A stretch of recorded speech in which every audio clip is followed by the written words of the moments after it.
So, North Korea conducted its first missile test of 2024, just days after testing an increasingly uneasy inter-Korean ceasefire by launching artillery shells near their maritime border. And it seems this latest missile features advanced capabilities that would make it harder to intercept, a particular concern for the US, as it would potentially be able to strike military bases as far as Guam. North Korea announced Monday morning that its test the previous day involved a hypersonic solid-fuel intermediate-range-ballistic-missile, or IRBM. According to state media, they sought to verify the warhead's gliding and maneuvering capabilities and the reliability of newly developed multi-stage high-thrust solid-fuel engines. We'd already heard from South Korea's military Sunday confirming that it had detected the launch from the Pyongyang area at about 2:55 p.m. and that the missile flew approximately 1,000 kilometers before splashing into the sea,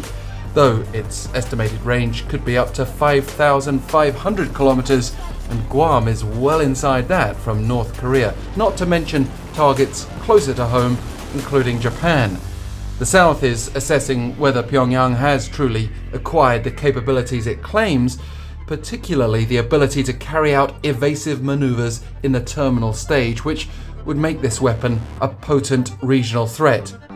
And while Seoul has joined the US and Japan in condemning the test,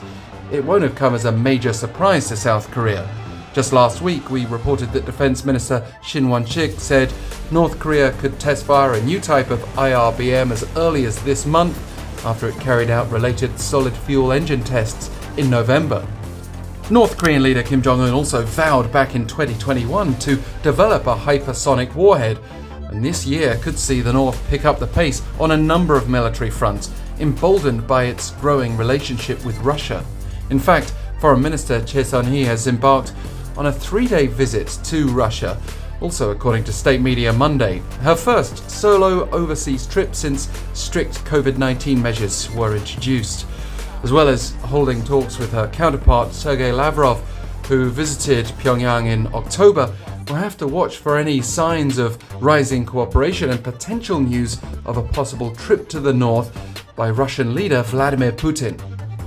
And in a further sign that the North's completely shifted its foreign policy focus since holding dialogue with Seoul and Washington from 2018 to 19, we noted over the weekend that Pyongyang is pressing ahead with measures to disband organizations in charge of civilian exchanges with South Korea.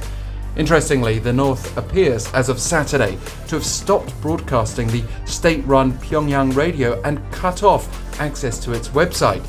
This radio station drew attention in the past because it was used to send presumed coded messages to North Korean spies in South Korea, but